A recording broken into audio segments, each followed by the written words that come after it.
자, 발표 불안, 긴장, 떨림, 두려움을 어떻게 극복할 것인가. 이제 이 10가지를 제가 정리를 해놨는데, 요 10가지를 잘 이해를 하면 어떻게 이 문제를 해결할 수 있는가에 대해서 충분히 또 이해를 할 수 있고 또 이제 치료를 받으면서 많이 좋아질 수 있었어요.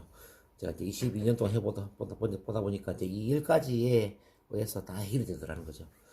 첫 번째는 이제 첫 만남의 법칙. 이건 지난주에도 좀 설명을 해드렸는데, 일단 발표 불안을 해결하는 것은, 환경이 중요해요, 환경.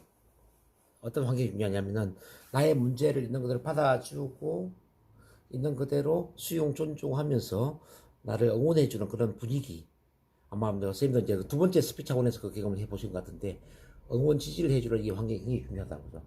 그래서 이제 평가 판단 없이 있는 그대로 수용 존중하고 공감으로 내 마음을 알아주고 나를 있는 그대로 드러내었을 때 그 나의 모습을 받아줄 수 있는 그 분위기, 이 분위기가 굉장히 중요하다는 거죠.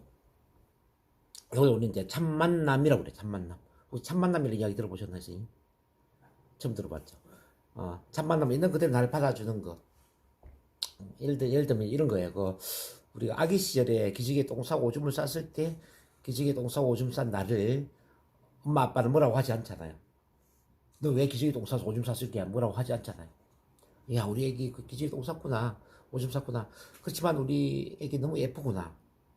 그러면서 이제 기저귀 갈아주고 다시 이제 새 기저귀를 갈아주면서 나를 이제 안아주고 또 응원해주고 아마 그런 경험 해보셨을 거예요. 이제 그러면 이제 기저귀에 대한 느낌이 어때요? 기저귀가 편안하게 느껴지죠. 이제 이 스피치도 같은 맥락이거든요. 내가 긴장되고 떨리고 불안하고 말을 좀 잘 못하지만 앉아있는 분들이 막 이렇게 박수 보내고 이렇게 이제 응원을 해주는 거지, 이렇게. 그럼 내가 말을 못해도 큰 문제가 안 되는구나. 심리적으로 안정이 되는 이제 그 문화가 참 중요하단 말이에요. 자, 이런 문화 속에서 오랫동안 좀 지속적으로 훈련을 할 필요가 있어서요. 그래서 제가 이제 평생이혼 제도를 이제 진행하는 이유가 이제 그런 건데, 이런 거는 이제 몸이 기억할 때까지 지속적인 반복이 필요하기 때문에, 한 달, 두 달로 끝나는 건 아니다. 그래서 이제 뭐 6개월, 1년이고, 이제 꾸준히 몸이 습득할 때까지 이건 반복을 해줘야 된다. 그런 점에서 제가 이제 평생회원 제도로 이제 스피치 훈련을 시키는 거예요. 이걸 일단 하셔야 되고, 그 다음에 이제 발산의 법칙이라는 게 있어요, 선생님. 발산.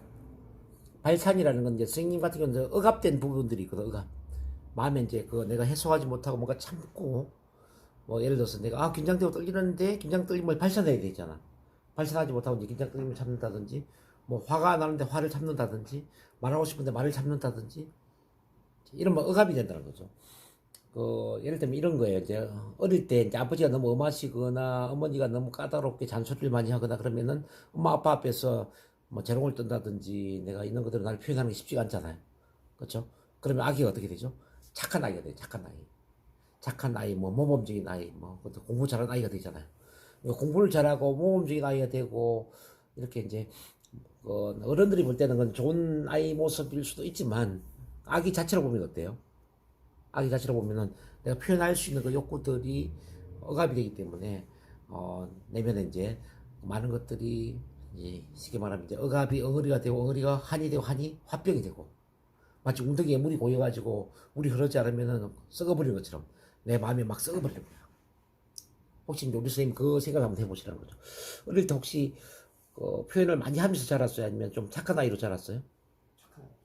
어, 어머니 아버지가 좀 지난번에 어머니 아버지 별로 문제가 없었다고 그러지 않았나요? 할머니 때문에 할머니가 키워줘서 그랬나? 아니요, 할머니는 아니고 부모님이랑 자랐는데 예.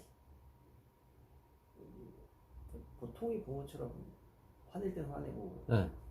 다독여줄 땐 다독여주는 그런 부모님이셨거든요. 근데 왜 근데 어머니 아버지한테 키워주지 않고 할머니한테 키워줬어요? 아니요, 할머니한테는 안 그래요. 저번에 그러지 않았나요 그때? 아니, 내가 잘못 들었나? 네, 그러면 어머니 아버지한테 키워줬네? 네.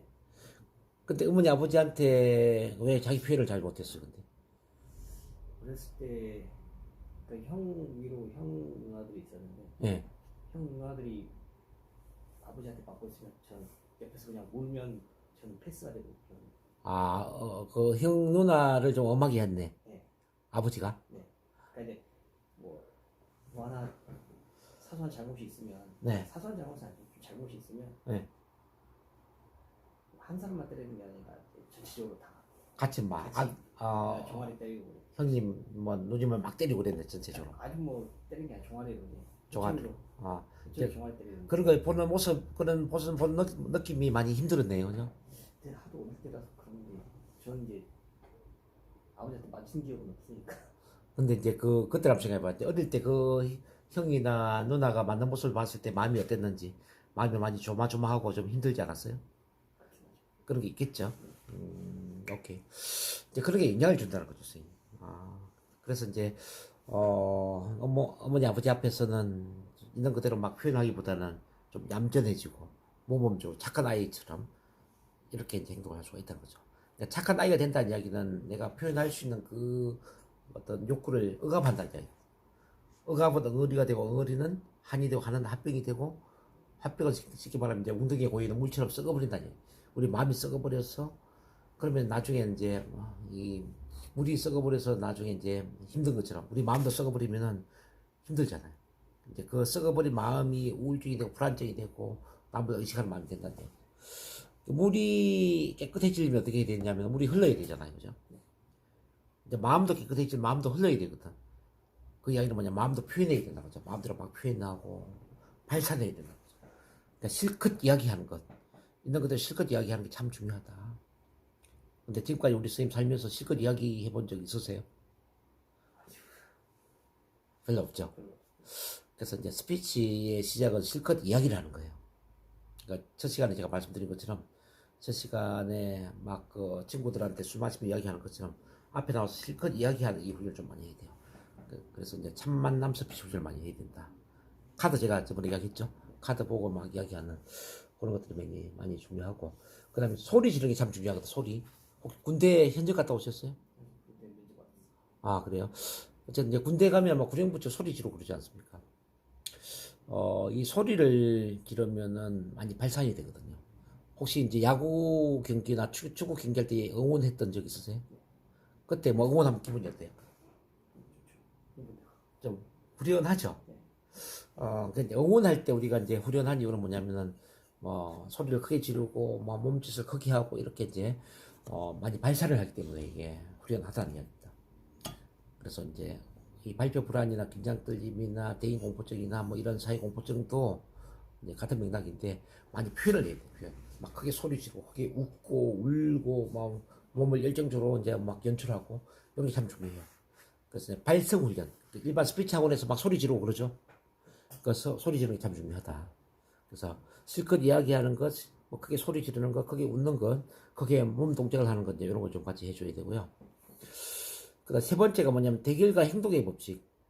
자, 이제 앞으로 이제 우리 선생님이 이제 여기 사실 큰 돌을 내고 들어오신 거지 않습니까? 뭐.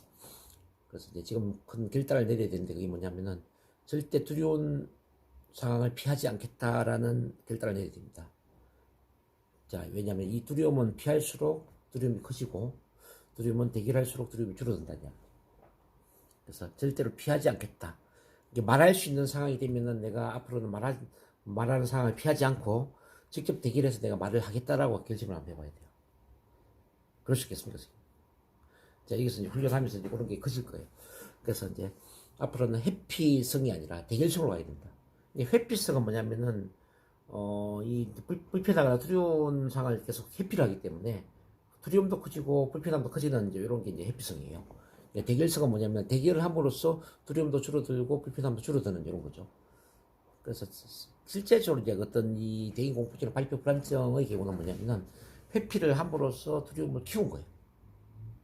실제 어릴 때 이제 내가 막 대결하면서 발표도 해보고 앞에 나서고 그러면 이제 이 두려움이 사실은 있을 이유가 없어요. 근데 계속 피하다 보니까 돼요. 피하다 보니까 작은 두려움이 좀 더 큰 두려움이 되고, 좀 더 큰 두려움이 더 큰 두려움이 되고, 이렇게 이제 10년, 20년 계속 피하다 보니까 어떻게 돼요? 정말 이제 처음에 작은 두려움인데 이제 아주 큰 두려움이 되고, 여기 이제 발표 불안증, 뭐 대인 공포증, 뭐 무대 공포증 이렇게 이제 가는 거죠. 그렇지만 지금부터는 이제 절대 피하지 않겠다. 이걸 이제 생각을 해야 됩니다. 그래서 앞으로 계속 앞에 나와서 말하는 훈련 좀 많이 해야 됩니다. 이제 그걸 해야 되고. 그리고 이제 참, 뭐, 해보면 알겠지만은 요즘은 이제 뭐 제가 이거 시키질 않는데 예전에 이제 지하철 스피치 훈련을 제가 시켰거든요. 그러니까 지하철에 나가서 스피치를 하면은 사실 지하철에서 스피치하는 건 굉장히 두려운 행동이지 않습니까? 근데 지하철에서 스피치를 하는 순간 어떤 느낌이 들었냐면은 두려움이 자신감으로 바뀐다네요. 처음에는 하기 이전에는 너무너무 큰 두려움인데 실제 내가 스피치를 해보니까 두려움이 컸던 만큼 자신감도 커지더라고요. 그래서 두려운 행동을 하면은 두려운 행동만큼 자신감이 커진다. 이걸 이해해야 돼요. 근데 뭐 지금은 두려움을 피하기 위해서 두려움을 극복하기 위해서 우리가 지하철까지는 하진 않지만 어쨌든 이제 선생님이 이제 두려운 그 상황에서 두려운 행동을 하게 된다면 아마 큰 자신감 갖지 않을까 그런 생각이 듭니다. 그래서 이제 걷기 훈련도 그런 관점에서 하는 거잖아요, 그죠? 이제 걷기 훈련. 그 4번에 이제 이 노래 역행의 법칙을 선생님 잘 이해해야 되는데 아마 선생님 마음 속에 이런 게 있을 거예요. 긴장하지 말아야 되는데, 떨지 말아야 되는데, 실수하면 안 되는데, 이런 마음 있죠? 이걸 이제 바꿔야 돼요. 자, 긴장하지 않으려고 노력을 하면은 더 긴장을 한다는 이야기죠. 실수하지 않으려고 더 노력을 하면은 더 실수를 한다는 이야기죠. 그럼 어떻게 해야 되느냐? 자, 마음 안에 이런 생각을 해야 돼요. 긴장해도 괜찮다. 실수해도 괜찮다. 떨어도 괜찮다. 이 마음을 만들어야 되거든요. 지금 어때요? 긴장, 떨림 생각하면 느낌이 어때요? 막 싫죠? 이제 긴장, 떨림이 좋은 것도 있다라는 생각을 해야 되거든요. 자, 이렇게 한번 생각해 보죠. 긴장, 떨림이 물론 이제 부정적인 것도 있지만은 긴장, 떨림에 좋은 점도 있어요. 긴장, 떨림이 좋은 점도 있다. 어떤 점이 좋을까 한번 생각해 봅니다. 뭐가 좋을까요, 선생님? 그만큼 또 집중을 하겠죠. 네? 그만큼 더 집중을 하겠죠. 그쵸. 말하는 것에 집중을 그만큼 한다. 잘하려고 노력한다. 더 많이 준비를 한다는 이야기죠. 더 많이 준비를 한다. 그죠. 스피치 훈련도 더 많이 하고, 자, 스피치, 준비도 더 많이 하고, 발표 훈련도 하고, 긴장 떨림을 갖고 있는 사람들 마음을 더 많이 이해를 할 수도 있겠네, 선생님. 더 많이 이해하고 공감하고, 그렇죠. 더 나아가서 그 사람을 도와줄 수도 있고.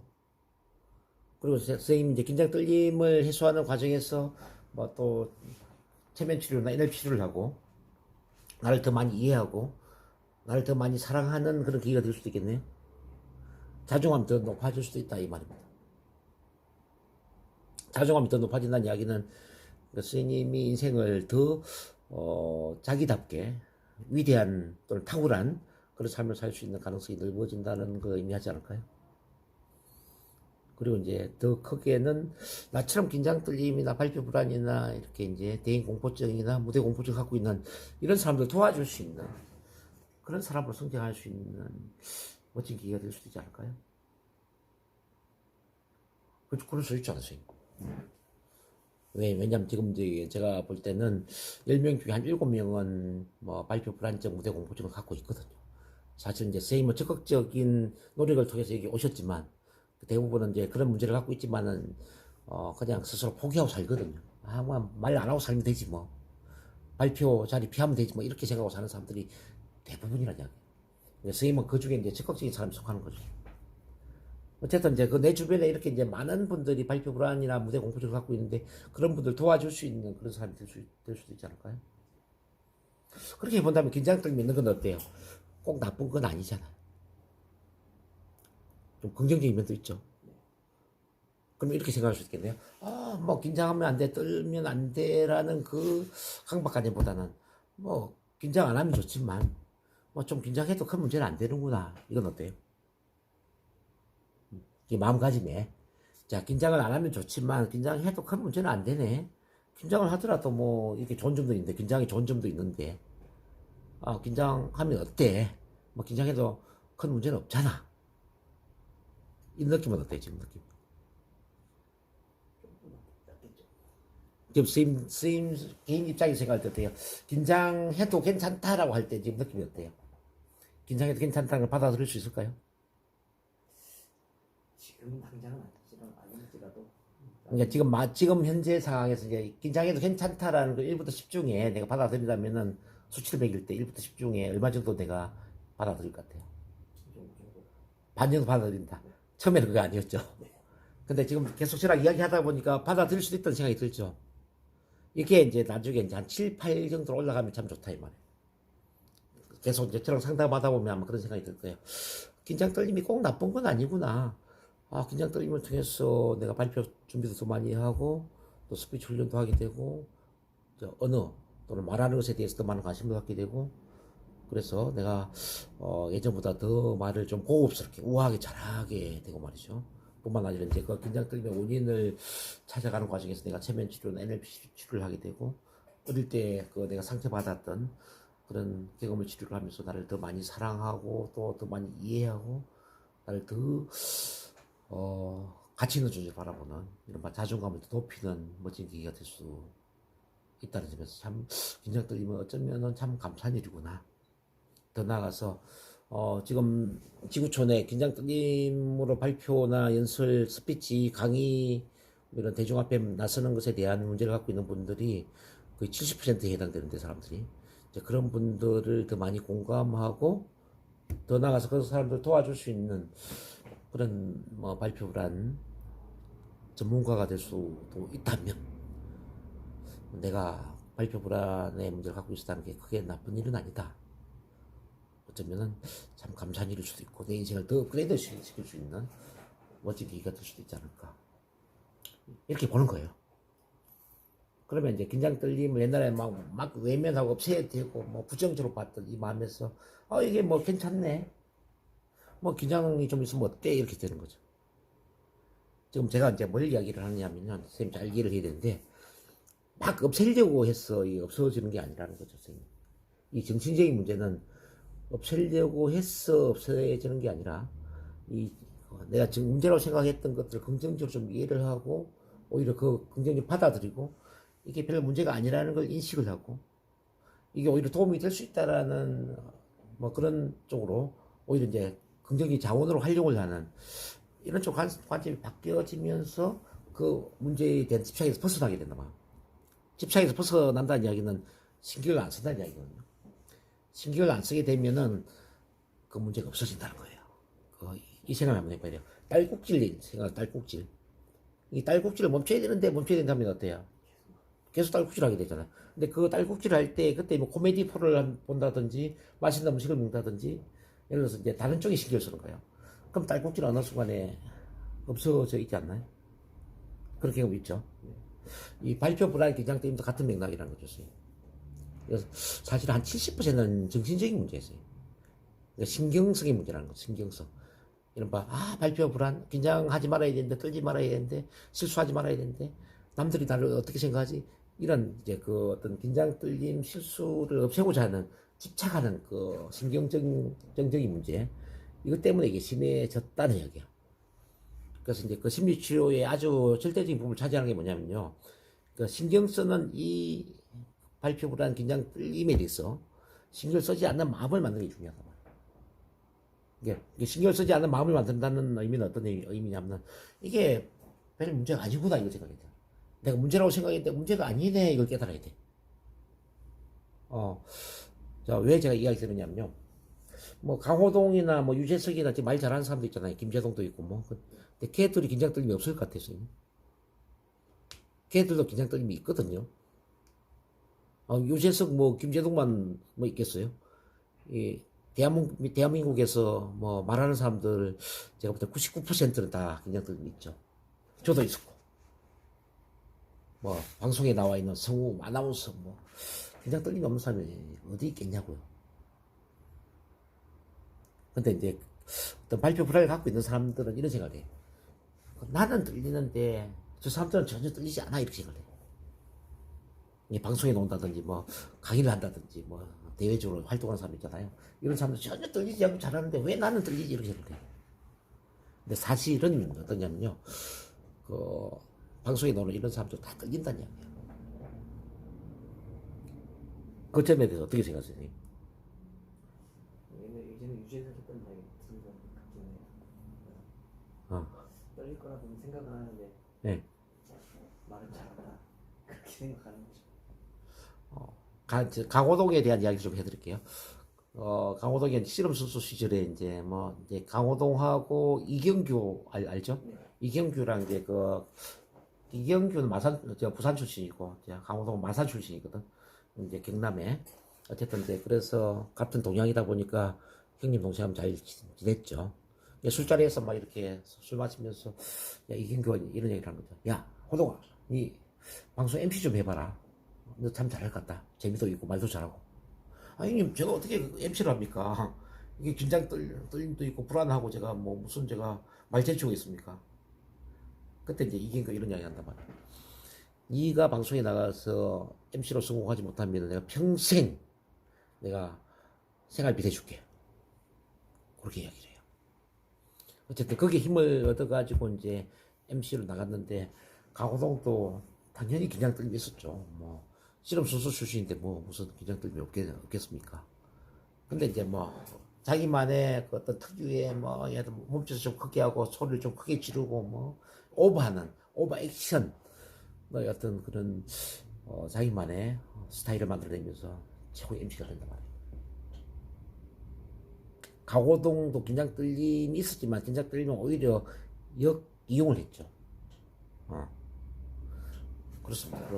강호동만 그런 게 아니라 이제 선생님이 하는 처칠 수상 있잖아요. 처칠 수상은 긴장 떨림이 없었을 것 같아요. 처칠 수상도 대인 공포증이 굉장히 심했거든. 그러니까 영국 수상 시절에 군대에 시찰을 할 때마다 계속 연습을 해야 되잖아요. 이게 너무 두려운 거야. 내가 다른 건 다 잘하겠는데 군대 사회를 하면서 연설하는 거는 정말 안 했으면 좋겠다. 너무 두려워서. 근데 어느 날 이제 그 영국 그 해병대를 순찰을 하는데 마침 오전에 뭐 훈련을 마치고 옷을 다 벗고 이제 그 알몸으로 이제 샤워실을 뛰어가는 이제 이런 병사들 모습을 봤어요. 그러면서 이제 오후에 이제 사회를 하면서 연설을 했는데 그날은 너무 연설을 잘했어. 왜냐면 머릿속에 계속 이 생각이 나고 막 알몸을 뛰어가는 그 병사들 우리 떠오르는 거죠. 난 옷을 입고 있는데 쟤들은 옷을 다 벗고 있잖아. 옷을 입고 있는 내가 옷을 벗고 있는 쟤들보다 훨씬 더 위에 있잖아. 내가 왜 떨어? 왜 긴장해? 그래서 이제 그 다음부터는 항상 자기는 옷을 입고 있고 청중들은 옷을 벗고 있는 그런 상상하면서 연습을 했는데 그때부터는 연습을 다 잘했다는 거예요. 이렇게 이제 그 유명한 사람들도 다 이제 긴장 떨림이 다 있었지만 그런 것들을 이제 뛰어넘었죠. 그런 점에서 이제 긴장 떨림이 누구도 있고 누구도 없다 이게 아니라 누구는 다 있어요. 있는데 이제 발표 불안증을 갖고 있는 사람들의 특징들은 뭐냐면은 그런 걸 이제 집착을 합니다. 집착. 나만 긴장되고 떨리는 것 같아 이런 생각을 해요. 다른 사람들은 말 잘하는데 왜 나만 떨리지 이렇게 생각을 해요. 그래서 이 긴장되고 떨리는 나의 모습을 봤을 때 남들이 나를 얼마나 무시하고 나를 하찮게 생각할까 이게 집착을 한다는 거죠. 그래서 이제 그 선생님도 이런 생각을 해야 돼요. 긴장 떨림이 있는 게 문제가 아니라 긴장 떨림을 문제로 생각하는 그 마음이 문제라는 걸 생각을 해야 돼요. 이 세상 긴장 떨림이 없는 사람은 아무도 없어요. 저도 긴장 떨림이 있고 뭐 방송의 아나운서 성우 뭐 다 긴장 떨림이 있습니다. 그렇지만 이제 그 차이는 뭐냐면 이제 그런 사람들 이런 생각을 해요. 긴장 떨림을 당연시 받아들이죠. 원래 긴장되고 떨리는 거야. 새로운 환경이 들어오면 긴장되고 떨리는 거야. 또는 처음 해보는 일은 긴장되고 떨리는 거야. 또는 중요한 일을 해야 될 때 긴장되고 떨리는 건 당연해. 뭐 새로운 일을 하고 새로운 사람 만날 때 어떤 새로운 환경이 들어왔을 때 긴장되고 떨리는 건 당연해. 그렇지만 1분, 2분 지나면 편안해질 거야. 이걸 알고 있죠. 근데 이제 발표 불안증을 갖고 있는 사람들은 어떤 생각을 하냐면 남들은 전혀 긴장 떨림이 없는데 나만 긴장되고 떨리는 것 같아. 이 긴장되고 떨리는 것은 이제 병적이야. 남들이 나를 무시하고 하찮게 생각할 거야. 그래서 이 긴장되고 떨리는 걸 보이면 안 돼. 지금 긴장되고 떨리기 때문에 나는 오늘 뭐 강의를 마칠 거야. 뭐 발표를 망칠 거야. 내가 창피를 당할 거야. 이런 온갖 부정적인 생각을 한다는 거죠. 이걸 이제 바꿔야 된다는 거죠. 그 현상을 없애는 게 중요한 게 아니라 그 현상을 어떻게 바라보느냐의 그 어떤 관점. 그래서 이제 또 이도리 역행의 법칙이라는 게 굉장히 중요한 건데, 그래서 긴장을 없애야 돼, 떨림을 없애야 돼, 불안을 없애야 돼, 이 생각을 갖고 있으면은 절대 없을 수가 없어. 자, 긴장, 떨림, 불안을 받아들여야 돼. 긴장, 뭐, 될 수 있지. 떨릴 수 있지. 뭐, 불안할 수 있지. 내가 지금 새로운 상황이 들어왔나 보네. 뭐, 새로운 사람들 앞에서 말을 하고 있나 보네. 아직 적응이 안 되고 있나 보네. 적응하는데 시간이 좀 필요한 것 같네. 이 긴장, 떨림은, 나한테 시간이 좀 필요하다는 신호를 보내고 있구나. 뭐, 이런 긍정적인 쪽으로 바라봐야 된다는 거죠. 이거 굉장히 중요한 겁니다.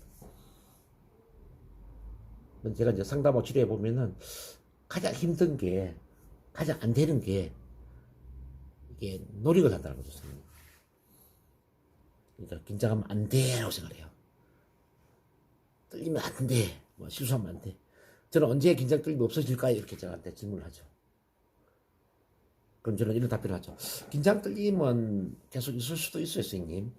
근데 긴장 떨림을 바라보는 마음가짐이 달라지는 거예요. 자, 치료받기 전에는 긴장 떨림을 부정적으로 바라보고 이거는 없애야 되는 뭐 부끄럽고 창피한 대상으로 봤다면은 치료를 받고 변화된 이후에는 긴장 떨림이 여전히 있을 수도 있지만은 이거는 별거 아니야. 이거는 부끄러운 것도 아니야. 누구나 긴장 떨림이 있어. 어느 시점이 되면 이건 없어질 수가 있고 오히려 이 긴장 떨림이 나한테 도움이 될 수 있는 거야.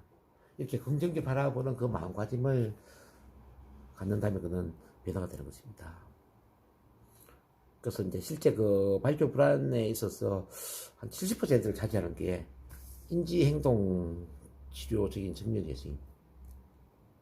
치료에 여러 치료 기법이 있는데 뭐 제가 이제 지난주에 소개했던 체면 치료, NLP 치료, 뭐 인지행동 치료 오늘 제가 이야기하는 거. 인지행동 치료가 뭐 NLP 치료에 또 연결돼 있죠. NLP가 인지행동 치료를 같이 통합하기 때문에 어쨌든 NLP에 속해 있는 인지행동 치료. 어떻게 인지를 하고 있느냐 이거지. 내 문제를 어떻게 인식을 하고 있느냐에 따라서 이게 달라진다. 이게 긴장, 떨림, 실수, 불안을 아주 부정적으로 인식을 하고 있느냐. 이거는 대수롭지 않는 걸로 인식하고 있느냐. 더 나아가서 이거는 오히려 내 인생에 도움이 될 수 있는 걸로 인식을 하고 있느냐에 따라서 이거는 반응이 달라진다는 거예요. 그래서 이제 우선 뭐 체면 치료, NLP 치료 이전에 선생님이 빨리 바꿔야 될 게 뭐냐면은 긴장, 떨림, 불안에 대한 인식을 긍정적으로 전환할 필요가 있다. 제가 그 말씀 드리는 겁니다. 그래서 여러 제가 이야기를 드리고 있는데 지금 긴장, 떨림 하니까 느낌이 어때요, 선생님? 긴장, 떨림 하니까 막 창피한 느낌이 들어요. 뭐 그냥 그저 그런 것 같아요. 뭐. 지금 좀 그저 그래요. 지금 그저 그래요? 아, 그럼 많이 바뀌었네. 오케이. 그래서 근데 제 이야기를 듣다 보니까 많이 바뀌었죠. 계속 그래서 되네. 잘할 수 있다. 난 잘한다. 아, 잘한다. 그- 받아들이자. 오케이. 그 잘하고 계시고 이제 그 특히 이제 그 스피치를 바라볼 때 이제 이 생각을 해야 됐어요. 그 지금 무슨 잘해야 된다는 생각이 강하죠, 선생님. 난 스피치를 잘해야 돼. 좀 완벽해야 돼. 잘하는 모습을 통해 사람들한테 좋은 모습을 보여야 돼. 이런 게 좀 강하죠? 그게 좀 바뀌어야 되죠. 어떻게 바뀌어야 되냐면, 잘하지 않아도 괜찮아. 이 생각이 들어요. 잘하지 않아도 부끄럽지 않아야 되고, 잘하지 않아도 창피하지 않아야 되고, 잘하지 않는 나 자신이 편안하게 느껴져야 된다고 했어요. 좀 잘하지 않는 모습에 대해서 한번 생각해 보세요. 말을 잘 못하는 모습에 대해서. 느낌 어때요? 그게 편안해야 된다는 거지. 아, 잘 봐봐요, 선생님. 좀 첫날에도 제가 말씀드렸지만은, 기저귀에 똥을 싸고 오줌을 쌌을 때, 기저귀에 똥 싸고 오줌 싼 게 창피하면은 어떨까요, 아기가? 아, 창피해. 그럼 기저귀 때문에 쉬울까요, 어려울까요? 어렵죠. 근데 기저귀에 똥을 싸고 오줌을 쌌는데, 뭐 기저귀 똥 싸고 오줌 싸도 이제 편안하네. 어차피 엄마, 아빠가 갈아줄 텐데. 엄마, 아빠가 기저귀에 똥 싸고 오줌 싼 것을 편안하게 바라봐주고, 나를 수용해, 존중해주고, 기저귀 또 갈아주고, 이 사랑받았던 아기 입장에는 어때요? 기저귀 똥 싸고 오줌 싼 것을 편안하게 느끼겠죠. 그러지 않겠습니까?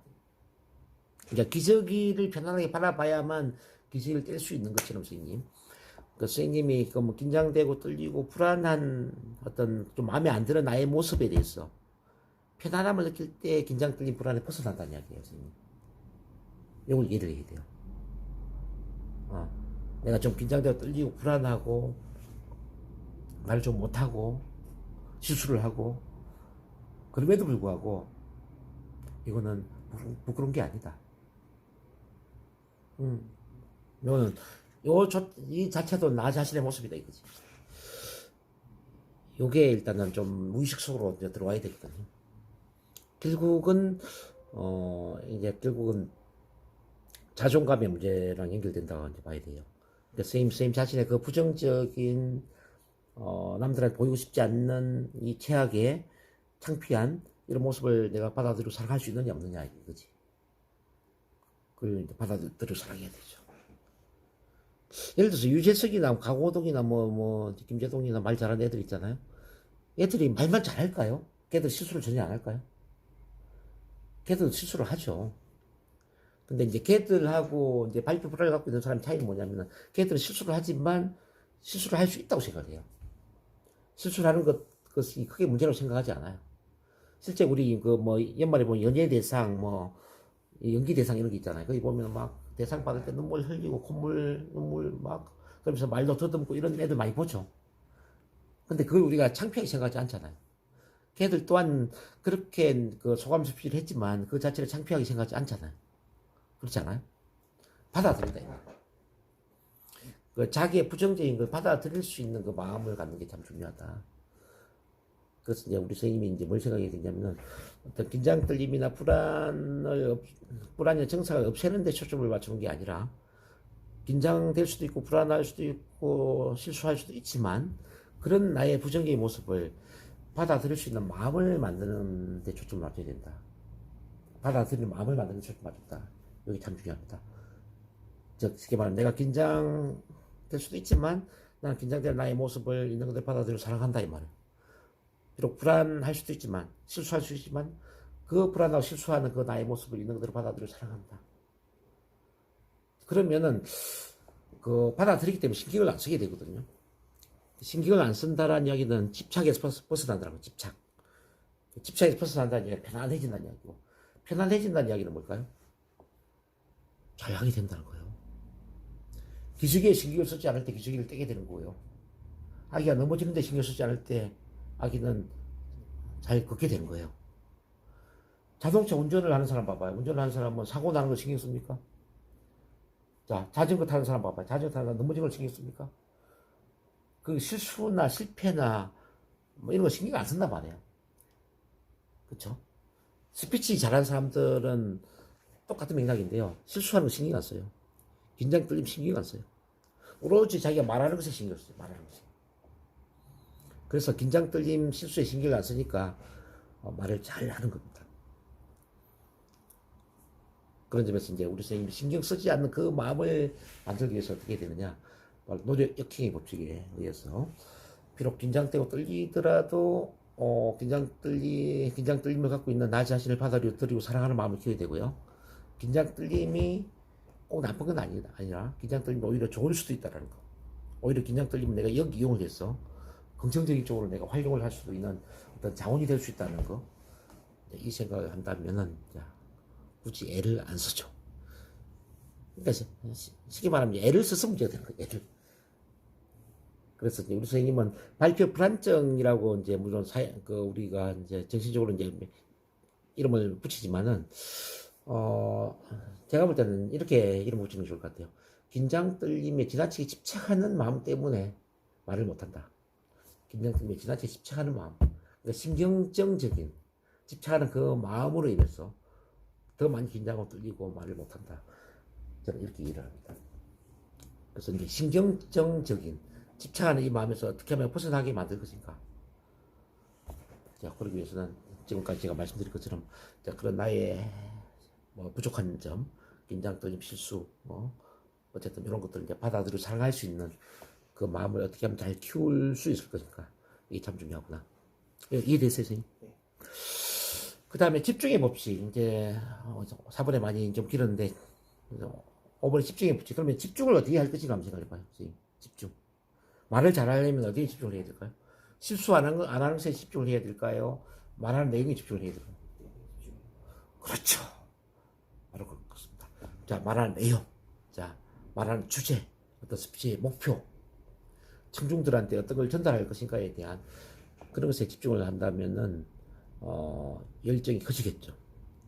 열정이 영어로 뭡니까, 선생님? 열정. 열정이 패션이라는 단어 있지만, 인수지혜점이라는 단어 있거든요. 인수지혜점. 이거 한번 써볼게요. 인수지혜점. 인수지혜점의 EN은 이게 IN하고 같아요. IN. 뭐뭐 안에라도 뭐뭐 안에. PHUS는 이거는 다른 말로 하면은 신. 이는 신들려 있다는 뜻이거든요. 신들려 있는 게 열정이에요. 신들려 있는데 IASM 이건 뭐냐면은 I am sold myself. 나 자신한테 판매를 한다는 뜻이거든. 나 자신한테 이렇게 말할 내용을 파는 거야. 내가 말할 내용을 나 자신에 팔아가지고 내가 말한 내용이 심취하고 감동하고 감탄하고 감격하고 말한 내용 자체에 완전히 빠져버리거든 내가. 그러면은 내 안에 뭐가 들어와요? 신이 들어오더라고요. 신이 들어오면 이게 뭐가 되느냐? 이 자체가 이제 지금 열정이거든, 열정. 그래서 모든 말을 잘하는 사람들 열정적인 사람이에요. 잘 보세요. 마틴 루터킹 목사, 인종차별의 어떤 실패, 흑인과 그 백인의 인종차별 실패에 대한 마틴 루터킹. 자기만의 어떤 그 심취된 게 있었죠. 링컨 대통령 남북 전쟁을 뭐 끝낸다.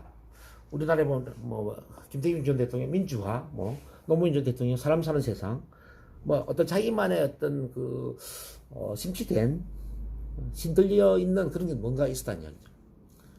그래서 이제 의외로 그 말 잘하는 사람들은 머리가 좋은 사람들보다는 신들려 있는 사람들이 말을 잘해요. 예를 들어서 이제 교회 전도사들, 뭐 무당들, 뭐 이런 사람들 있잖아요. 뭐 남대문에 뭐 그 장사하는 사람들. 그래서 이제 서울대 박사하고 남대문 장사꾼이 싸움을 하면 누가 이기느냐 이렇게 물으면은 서울대 박사가 아니다 이 말이야. 남대문 장사하는 사람이 훨씬 더 싸움 잘한다는 거죠. 왜? 신들려 있고. 그 실제 어떤 스피치를 못하거나 발표, 뭐 자기 소개, 대중 앞에서 말을 못하는 사람들의 특징들은 뭐냐면 신들려 있는 마음이 없는 거예요. 자기 스스로 이제 I am sold myself, 자기 뭔가 좀 팔아가지고 막 말하고자 하는 신들려 있는 뭐 그런 뭔가 있어야 되는데 그게 없는 거예요. 그래서 이렇게 보시면 돼요. 말 잘하는 사람들의 A는 어떤 사람들이냐면은 나는 이런 걸 전달해서 사람들한테 막 그 전하고자 하는 메시지가 분명해. 근데 B는 그 메시지가 거의 없어요. 그러면서 실수하면 안 돼, 긴장되면 안 돼, 떨리면 안 돼, 내가 말 못한다는 걸 사람들한테 보여주면 안 돼. 쉽게 말하면 말하고자 하는 그 내용에 대한 열정이 없으니까 실수하면 안 돼, 긴장되면 안 돼, 떨리면 안 된다는 얘기입니다.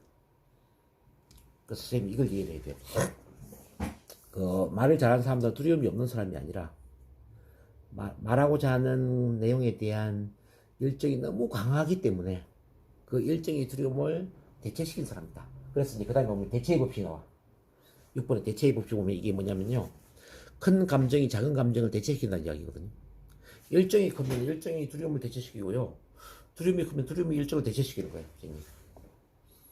이제 말하고자 하는 내용에 대한 열정이 가장 강한 사람은 실수, 긴장, 떨림에 대해서 신경을 안 써버린다는 이야기죠. 반대로 이제 긴장, 떨림이나 뭐 실수나 이런 어떤 두려움이 큰 사람은 오히려 말하고자 하는 그 열정이 없어져 버립니다. 그래서 두려움을 없애려고 애쓰지 말고 두려움을 대체시킬 수 있는 열정을 키워라. 그래서 이제 그 선생님도 이제 앞으로 뭐 회사에서 발표를 하거나 뭐 강의를 하거나 그런 기회가 있겠지만은 내가 10분을 강의를 해야 된다면 10분의 1배를 준비를 해야 된다는 거예요. 한 100분 분량을 준비를 해야만 10분 발표를 잘 할 수 있다는 거예요. 5분을 내가 발표를 한다 그러면은 50분 분량을 준비를 하는 거예요. 한 10배 정도 준비를 해버리잖아요. 그러면은 그 준비한 양이 한 10배 정도이기 때문에 말하고자 하는 게 워낙 많잖아요.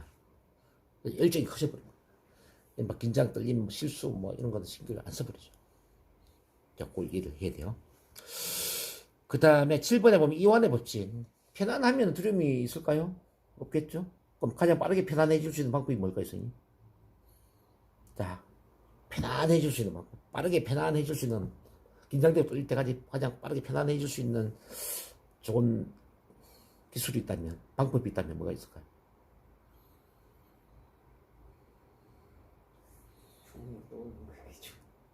자, 가장 빠른 게 뭐냐면 호흡이란 호흡. 숨을 쭉 들이마시고 천천히 숨을 한번 내쉬보세요. 한번 잘 보세요. 선생님, 호흡이 길 때 긴장했던 적이 있었나요? 자, 긴장했던 순간 호흡이 짧았던 순간이에요. 불안했던 순간에 호흡이 길었던 적이 아마 없었을 거예요. 불안했다라는 건 호흡이 짧았다는 얘기예요. 스트레스를 심하게 받았다 뭐예요? 호흡이 짧았다는 겁니다. 불안했다, 호흡이 짧았다는 거. 화가 났다, 내가 화가 났어. 스트레스 받았어, 다 호흡이 짧았다는 거. 자, 긴장, 떨림, 불안, 뭐 분노, 부정적인 어떤 감정을 느낀다는 이야기는 다 호흡이 짧았다는 거예요. 선생님. 반대로 보세요. 호흡이 길면 어떻게 되죠? 숨을 쭉 들이마시고 천천히 숨을 내쉬는 이 심호흡을 한 2번만 한다고 생각을 해봐요. 호흡이 길면 어때요? 호흡이 긴 상태에서 화를 낼 수 있나요? 호흡이 긴 상태에서 불안함을 느낄 수 있는지 한번 생각해 보세요. 선생님. 호흡이 긴 상태에서 어떻게 불안하고 어떻게 긴장되고 들립니까? 호흡이 길어진다는 이야기는 편안해진다는 거예요. 선생님. 호흡이 길어진다는 이야기는 마음에 여유가 생긴다는 겁니다. 호흡이 길어진다는 이야기는 우리 자율신경계의 부교감신경계에 작동되는 것은 부교감신경계. 그래서 이제 발표 불안을 갖고 있는 사람은 반드시 복식호흡이나 단전호흡 훈련을 해야 될 필요가 있어요. 발표 불안 자체는 교감신경계의 과민 반응이란 말이에요. 그러니까 첫 시간에 제가 말씀드렸지만 교감신경계 과민 반응은 호흡이 짧아지면서 긴장 모드로 가는 거예요. 그리고 불안 모드로 가면서 자 머리가 하얘지고 가슴이 두근거리고 목에 뭐 이물질이 막 걸린 것 같고 그러면서 두 다리가 후들거리고 막 호흡이 가빠지고 소화가 안 되고 쉽게 말하면 이제 피부에도 트러블이 생기고 이런 게 뭐냐면 이제 교감신경의 과민 반응이거든요. 이거 한번 쭉 볼까요? 잠깐만 여기 나와 있어요. 자, 내가 불면 어지럼증이 있고요. 심장이 빨리 뛰고 소화불량, 위염, 변비, 설사, 손발이 차거나 저리다. 근육이 두통, 가슴 압박감, 떨림, 목에 이물감이 있고 입이 마르고 자, 호흡이 빨라진다. 이게 뭐냐? 교감신경의 과민 반응이라는 거죠. 그러니까 교감신경의 과민 반응에 해당되는 게 바로 발표 불안증, 분노 조절 장애, 그죠? 스트레스, 과민 반응, 불면증, 우울증 다 여기 들어가는 거죠. 근데 이제 요걸 우리가 부교감신경을 바꿔준 거예요. 부교감신경은 긴 호흡 상태가 되면서 신체가 정상 상태로 되돌아오는 회복체계 상태다. 그래서 이제 이게 교감신경계에서 부교감신경계를 바꾸기 위해서 가장 도움이 되는 게 뭐냐면은 바로 최면 이완 훈련을 하는 거예요. 최면. 꼭 최면을 통해서 이제 뭐 치료를 굳이 안 하더라도 최면에 걸리는 것만 가지고도 큰 도움이 되는 거예요. 쉽게 말하면 이제 머리 끝에서 발끝까지 힘을 쭉 빼고 긴장을 풀고 몸이 이완되는 그 이완 반응을 만들어내는 것만 가지고도 큰 도움이 될 수 있단 말이에요. 어쨌든 그건 좀 이따 제가 해드리겠고. 그래서 이제 이완의 법칙, 이완을 시켜야 된다. 이완을 시키면 불안이나 긴장, 떨림은 없어집니다. 그래서 발표 불안만 없어지는 게 아니라 요거는 우울증, 뭐 공황장애, 불면증 이런 이제 다양한 교감신경계 과민 반응과 관련된 이 문제들이 해결될 수 있다는 걸 제가 말씀드리고요. 그다음 분기와 연합의 법칙. 이건 이제 첫날 제가 치료를 좀 하다가 중단한 부분이 있었는데 이제 오늘 이제 치료를 할 거예요. 과거의 경험 중에 부정적인 것에 연합되어 있는 그런 기억 때문에 긴장되고 떨리는 그런 현재의 문제가 일어날 수가 있거든요. 예를 들어서 이제 그 선생님 같은 경우는 지난번에 이제 치료를 한 부분이 물론 있었지만은 그때 그 초1 때 초등학교 때 뭐 옮겼는데 이제 그런 것도 있었고 그 다음에 또 지난번에 또 뭐였어요? 고등학교 시절이었나? 고등학교 오늘 이제 다른 거 좀 치료 좀 해보겠지만요. 어쨌든 이제 그 살아오면서 많은 사람들 앞에서 내가 좀 긴장되고 떨렸던 뭐 이런 어떤 부정적인 그런 기억의 집착, 연합이라는 건 집착이라는 건데요. 집착되어 있는 경험이 있을 수가 있다는 거죠. 일반적인 사람들은 그런 경험들 대수롭지 않게 생각하지만은 나는 그 경험을 떠올리면 왠지 모르게 지금도 막 창피하고 불안하고 그 일이 없었으면 좋겠고 이런 느낌이 있다면 이거는 이제 집착, 연합이 되어 있는 거거든요. 요걸 이제 분리를 시켜줄 필요가 있다는 거예요. 분리. 과거에 집착되어 있는 이런 걸 이제 분리를 시키는 그런 치료가 이제 필요하다. 그래서 그건 NLP 치료나 체면 치료하면 좋고요. 그다음 이제 연합은 어떻게 되냐면은 그 첫날 선생님 좀 잘 안 됐던 부분이 있는데 미래의 선생님이 이제 말을 잘하고 싶은 부분이 있잖아요. 그게 이제 좀 강하게 연합이 되면 좋거든요. 예를 들어서 이제 사람들 앞에 뭐 발표를 하거나 회의를 진행하거나 강의를 하거나 이런 것들이 막 어떤 현실처럼 좀 느껴질 수 있게끔 그렇게 강하게 좀 연합을 해서 그 느낌들이 잠재의식에 연결될 수 있도록 하면은 이게 새로운 프로그램이 된다는 거죠. 무슨 이야기냐면은 과거에 힘들었던 것은 분리를 시켜서 느낌을 없애버리고 내가 원하는 거 있잖아요. 원하는 거 좀 강하게 잠재의식으로 심어주면은, 컴퓨터에 프로그램이 깔리는 것처럼, 선생님 잠재의식에 긍정적인 것들이 깔릴 수가 있다는 얘기죠. 그 작업을 이제 사실은 좀 많이 해야 돼. 지금, 8번이 일단 가장 중요하고요. 그 다음에 9번, 나사랑의 법칙. 이제 치료도 중요하지만은 치료 다음에 반드시 이어질 게, 저어질 게 뭐냐면은, 선생님 자신을 있는 그대로 받아들이고 사랑하는 마음을 키워야 된다는 거. 이거는 어떤 개념이냐면요. 남들한테 보여줄 수 있는 것만 사랑하는 게 아니라, 지금까지 보여주고 싶지 않았던 그런 부정적인 모습 있잖아요. 그 모습도 사랑해야 된다. 오리가 오리 자신을 다 사랑한다면은, 오리는 물 위에 이 화려하게 헤엄치는 이 모습도 사랑해야 되지만은, 물 아래에 감춰져 있는 모습 있잖아요. 막 물갈퀴로 가지고 막 헤엄치는 이 모습도 사랑해야 되지 않겠습니까? 우리가 이제 우리 자신을 사랑하는 것도 같은 맥락이죠. 뭐 나의 좋은 모습도 사랑해야 되지만은, 남들한테 보여주고 싶지 않는 나의 단점이나 뭐 과거에 실수했던 모습, 좀 창피한 모습 이런 것도 사랑해야 된다는 거예요. 그래서 긍정 부정을 다 사랑할 수 있는 이 마음을 키울 때 우리는 이제 온전히 나를 사랑한다고 이야기를 하는데요. 그런 마음을 가짐으로써 사람들 앞에 당당할 수 있는 거죠. 만약에 이제 그 긍정적인 건 사랑하는데 부정적인 걸 사랑하지 못해. 그럼 어떤 게 생기냐면요. 사람들 앞에 이제 발표를 하거나 뭐 자기 소개를 하거나 강의를 할 때, 야, 이거는 내가 사람들한테 보여줄 수 있지만은 이건 아니잖아. 이걸 막 감추려고 하잖아요. 감추려고 하기 때문에 나를 억압한다는 거죠. 아, 이건 된다, 이건 안 돼. 계속 이건 되고 이건 안 된다는 이 이분법적인 마음의 38선, 마음의 경계선에 의해서 계속 마음이 불편해지고 마음이 억압이 되고, 그래서 남의 눈치를 보고 긴장 떨림 모드로 간다는 거예요. 근데 이제 우리가 이제 반대로 이렇게 생각을 해봐요. 이것도 보여줄 수 있지만 이것도 보여줘도 뭐 큰 문제 없잖아 이거지. 뭐 이런들 어때? 뭐 긍정적인 모습을 보여주고 부정적인 모습을 좀 보여주면 어때? 내가 잘했던 것도 보여주고 좀 잘못했던 것도 보여주면 어때? 친구끼리 술 마실 때 어땠어? 친구끼리 술 마시고 이야기할 때 그때 친구들 눈치 안 보잖아요. 왜냐면 친구 앞에서는 좋은 것도 보여줄 수 있지만 안 좋은 걸 보여줘도 괜찮다고 생각하지 않아요? 그렇죠? 이것도 되고 이것도 된다라는 그 편안한 마음 때문에 친구들 앞에 말을 할 때는 편하게 잘 한단 말이에요. 우리가 발표할 때도 그런 마음이 생기게 된다는 거죠. 이것도 되지만 이것도 된다라는 이분법칙이 아니라 모든 게 다 가능하다라는 그 마음가짐, 그 모든 걸 내가 뭐 신경 쓰지 않는다라는 그 마음, 여기에서 말을 잘하게 된다는 거죠. 자, 그렇으니 그런 마음을 만들기 위해서는 나를 온전히 있는 그대로 받아들이고 사랑해야 된다. 그래서 이 나 사랑의 법칙 참 중요하고요. 그 다음에 마지막에 이제 프로그래밍의 법칙. 이건 어떤 개념이냐면은 몸이 기억할 때까지 반복이 참 중요하다.